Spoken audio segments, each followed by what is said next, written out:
Math institute में आप सबका स्वागत है। और बताइए आप सब कैसे हैं। आई होप आप सब अच्छे ही होंगे, अपने आप को अच्छे से प्रिपेयर कर रहे होंगे और अपनी तैयारी को और अच्छे से कर रहे होंगे। तो जो भी प्रैक्टिस आप कर रहे हैं वो आप अच्छे से कीजिए। अगर आप अपना बेहतर से बेहतर देंगे तभी आप खुद को बेहतर बना पाएंगे।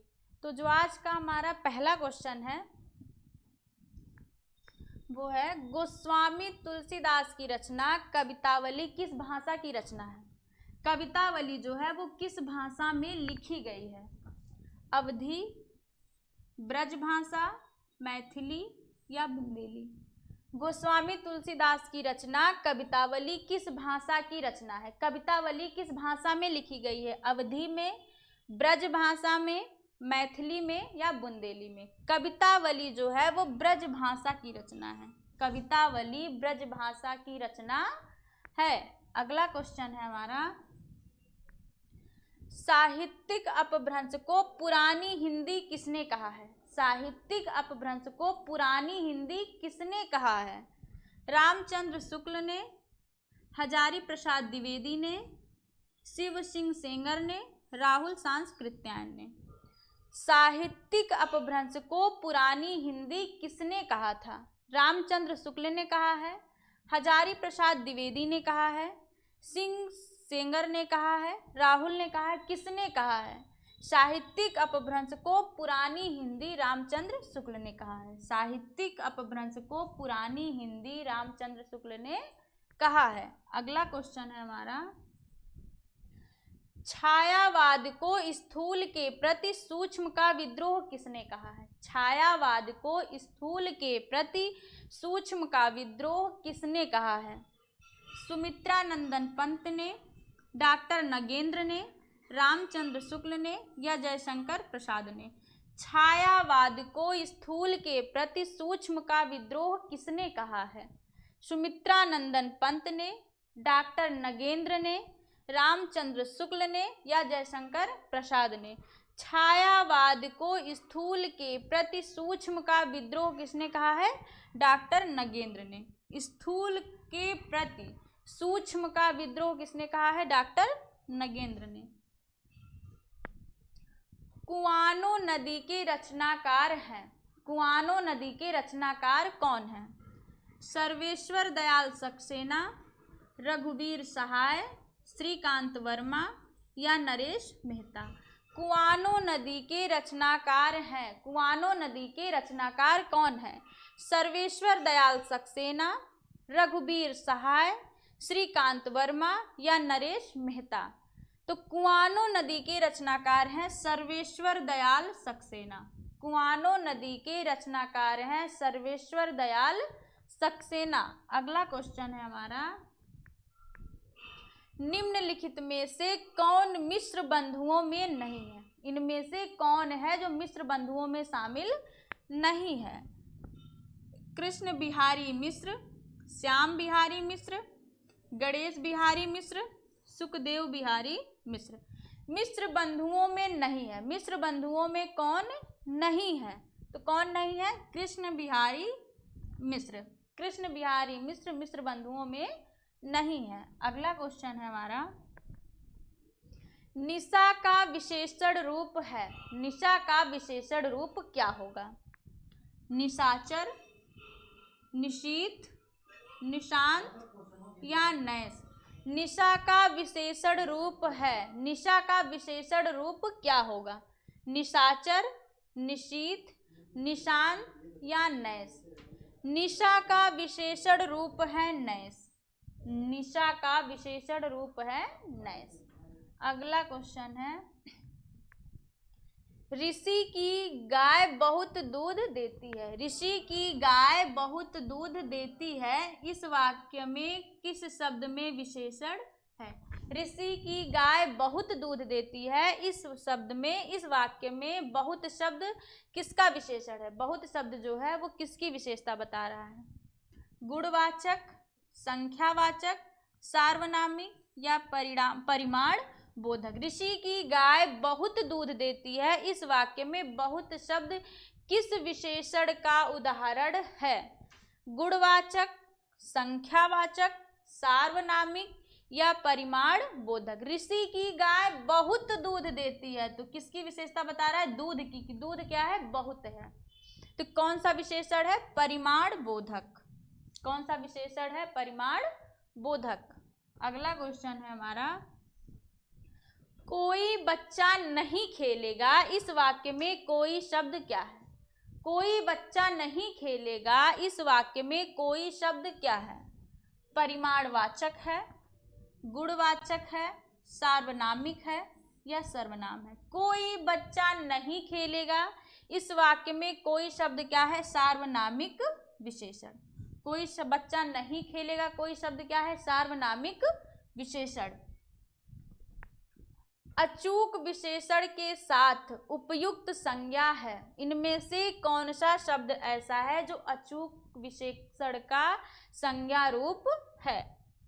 चोट, नेत्र, निशाना या जवाब? अचूक विशेषण के साथ उपयुक्त संज्ञा है, चोट, निशाना या जवाब? तो हमारा क्या हो जाएगा? निशाना। अचूक का क्या होता है? निशाना। विशेषण शब्द जिस संज्ञा या सर्वनाम की विशेषता बताते हैं उसे हम क्या कहते हैं? विशेषण शब्द जिस संज्ञा या सर्वनाम की विशेषता बताते हैं उसे हम क्या कहेंगे? क्रिया विशेषण, विशेष्य, उपमान या प्रविशेषण? विशेषण की जो विशेषता बताए वो प्रविशेषण कहलाते हैं, क्रिया की विशेषता बताने वाले क्रिया विशेषण कहलाते हैं। तो विशेषण शब्द जिस संज्ञा या सर्वनाम की विशेषता बताते हैं वो कहलाते हैं विशेष्य। विशेषण शब्द जिस संज्ञा या सर्वनाम की विशेषता बताते हैं वो विशेष्य कहलाते हैं। अगला क्वेश्चन है, धृष्ट का विलोम शब्द है, धृष्ट का विलोम क्या होगा? विनम्र, विनीत या ए और बी दोनों या तृष्णा? धृष्ट का विलोम क्या होगा? धृष्ट का विलोम क्या होगा? विनम्र, विनीत या तृष्णा? तो धृष्ट का विलोम होता है विनम्र और विनीत, तो हमारा आंसर हो जाएगा ए और बी दोनों। अगला क्वेश्चन है, निम्नलिखित में विलोम युग्मों में से एक शब्द युग्म नहीं है, इनमें से कौन सा युग्म ऐसा है जो गलत है, जो विलोम नहीं है? आयात का निर्यात होता है, पाप का पुण्य होता है, बद्ध का मुक्त होता है, नूतन का सनातन, नूतन मीन्स नया होता है और सनातन मीन्स भी वही होता है। तो ये दोनों क्या है? पर्यायवाची हैं, तो हमारा आंसर हो जाएगा नूतन और सनातन। अगला क्वेश्चन है, नैसर्गिक, नैसर्गिक शब्द का पर्यायवाची है, नैसर्गिक का पर्यायवाची क्या है? सत्कृत, चमत्कृत, प्राकृतिक या चतुर्दिक? नैसर्गिक का पर्यायवाची है क्या है? सत्कृत, चमत्कृत, प्राकृतिक या चतुर्दिक? नैसर्गिक का मतलब होता है प्राकृतिक, नैसर्गिक का मतलब होता है प्राकृतिक। अगला क्वेश्चन है हमारा,